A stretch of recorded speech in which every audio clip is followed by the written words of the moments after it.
శీతాకాల విడిది కోసం హైదరాబాద్ వచ్చిన రాష్ట్రపతి ద్రౌపది ముర్ము యాదాద్రి భువనగిరి జిల్లా పోచంపల్లిలో పర్యటించనున్నారు. జౌళి మంత్రిత్వ శాఖ ఆధ్వర్యంలో నిర్వహిస్తున్న చేనేత మరియు స్పిన్నింగ్ యూనిట్ తో పాటు థీమ్ పెవిలియన్ ను రాష్ట్రపతి సందర్శిస్తారు. చేనేత కార్మికులతో ఆమె సంభాషించనున్నారు. ఉదయం 11 గంటలకు భూదాన్ పోచంపల్లికి చేరుకోనున్న రాష్ట్రపతి చేనేత ఉత్పత్తులు, వీవింగ్ కార్మికుల జీవన శైలిని తెలుసుకోనున్నారు. సుమారు 500 మంది చేనేత కార్మికులతో నిర్వహించే సమావేశంలో రాష్ట్రపతి ప్రసంగించనున్నారు. సంత్ కబీర్, పద్మశ్రీ జాతీయ అవార్డ్స్ పొందిన వారు ఉమ్మడి నల్గొండ జిల్లాలో 16 మంది ఉండగా అందులో 10 మందిని ఎంపిక చేసి రాష్ట్రపతి ముఖాముఖి కార్యక్రమంలో పాల్గొంటారని సమాచారం.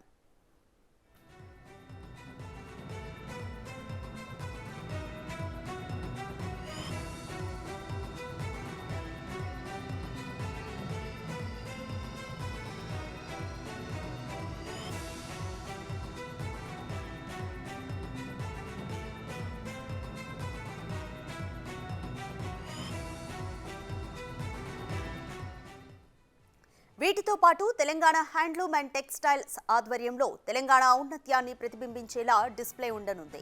తెలంగాణ చేనేత వస్త్రాలు, గొల్లబామ, పోచంపల్లి ఇక్కత్ వస్త్రాలు, నారాయణపేట్ గద్వాల్ వస్త్రాలు, పుట్టపాక తెలియా రుమాలును ప్రదర్శనలో నిర్వహించనున్నారు. ఈ మేరకు వినోబా మందిరంలో ఏర్పాట్లను సిపి పరిశీలించారు. ముర్ము రాక సందర్భంగా అధికారులు ఏర్పాట్లలో నిమగ్నమయ్యారు. హెలీప్యాడ్ వద్ద డాగ్, బాంబు స్క్వాడ్ బృందాలు తనిఖీలు నిర్వహించారు. హెలికాప్టర్తో ట్రయల్ రన్ నిర్వహించారు. ప్రత్యేక పోలీసు బలగాలు సభా ప్రాంగణాలను తమ ఆధీనంలోకి తీసుకున్నారు. పట్టణాన్ని సర్వాంగ సుందరంగా తీర్చిదిద్దారు.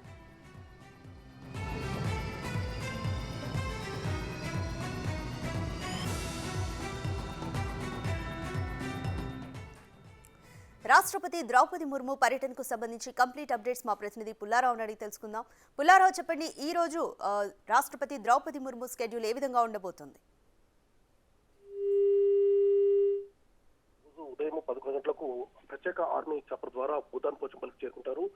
ఇక్కడ భూతాన్ పోచంపల్లిలో ద్రౌపది ముర్ము రాక సందర్భంగా అన్ని రకాల ఏర్పాట్లను అధికారులు దగ్గర పరిశీలించడం, ప్రత్యేక బాంబ్ స్క్వాడ్స్ ద్వారా మొత్తం కూడా ఆమె పర్యటించే ప్రాంతాన్ని మొత్తాన్ని కూడా తనిఖీల్లో నిర్వహించడం జరిగింది. ప్రత్యేక బృందాలు ఏర్పాటు దాదాపు 700 మంది పోలీసులు పహారా కాస్తున్న సందర్భం అయితే కనబడుతుండడం జరిగింది. 11 గంటలకు ఆమె ప్రత్యేక చాపర్ ద్వారా భూతాన్ పోచంపల్లి చేరుకున్న తర్వాత అక్కడి నుండి మొదటగా శ్రీరంజన్ వీవ్స్ యూనిట్ సందర్శిస్తారు. ఆ తర్వాత అక్కడ నుంచి బాలాజీ ఫంక్షన్ హాల్ లో ఏర్పాటు చేసినటువంటి ఒక థీమ్ పెవిలియన్ ను సందర్శించేసి అక్కడ ఉన్నటువంటి చీరలు, అంటే 6 విభాగాలకు సంబంధించినటువంటి 6 ప్రాంతాలకు సంబంధించినటువంటి ప్రత్యేకంగా తయారు చేసినటువంటి చీరలు వాటన్నింటినీ కూడా ఆమె పరిశీలించడం జరుగుతుంది. ఆ తర్వాత వినోబా మందిరానికి చేరుకొని అక్కడ ఏర్పాటు చేసినటువంటి ఫోటో గ్యాలరీని తిలకించేసేసి అక్కడి నుంచి అక్కడ చేనేత కార్మికులు ఇళ్లకు వెళ్ళేసి వాళ్ళ స్థితిగతులు ఏంటి అనే విషయాలు కూడా తను తెలుసుకోవడం జరుగుతుంది. ఆ తర్వాత చేనేత పట్టు చీరల తయారీకి సంబంధించి ఎవరైతే ఉన్నారో వారు పట్టు చీరలు ఏ విధంగా తయారు చేస్తారు అనే విషయాలు మొత్తం పూర్తి స్థాయిలో ఇక చేనేత దానికి సంబంధించిన అన్ని విషయాలు కూడా వారి ద్వారా తెలుసుకుంటారు. ఆ తర్వాత రాష్ట్రపతి బాలాజీ ఫంక్షన్ హాల్ కు చేరుకుని అక్కడ ఒక సభస్థలను ఏర్పాటు చేయడం జరిగింది. దాదాపు ఒక 350 మంది చేనేత రంగానికి సంబంధించినటువంటి వ్యక్తులతో తను సమావేశం కానున్నారు. చేనేత రంగానికి సంబంధించిన వ్యక్తులతో వారి దగ్గర నుంచి అనేక విషయాలు తెలుసుకున్నారు. చేనేత రంగానికి సంబంధించిన అనేక విషయాలు తెలుసుకున్నారు. అదేవిధంగా వాళ్ళ యొక్క స్థితిగతులు ఏంటి, వారికి సంబంధించిన విషయాలు అన్ని విషయాలు కూడా ముర్ము తెలుసుకోవడం జరిగింది. దాదాపు 1:40 పాటు భూతాన్ పోచంపల్లిలో ద్రౌపది ముర్ము పర్యటన అనేది కొనసాగనుంది. ఈ 1:40 కాలం నుండి మొత్తం దాదాపు 5-6 ప్రదేశాలను సందర్శించడము, దానికి సంబంధించిన విషయాలు మొత్తం కూడా అంటే కేవలం చేనేత రంగానికి సంబంధించినటువంటి అంశాలపైనే ద్రౌపది ముర్ము మాత్రం దృష్టి సారించడం జరిగింది. 12:40 వరకు కూడా ద్రౌపది ముర్ము భూతాన్ పోచంపల్లిలో ఉంటారు. ఆ యొక్క భూతాన్ పోచంపల్లిలో బాలాజీ ఫంక్షన్ లో ఏర్పాటు చేసినటువంటి సంస్థల్లో చేనేత రంగానికి కార్మికులను ఉద్దేశించి ప్రసంగించిన తర్వాత 12:40కి పోచంపల్లి నుంచి బయలుదేరి హైదరాబాద్ తిరిగి వెళ్తారు.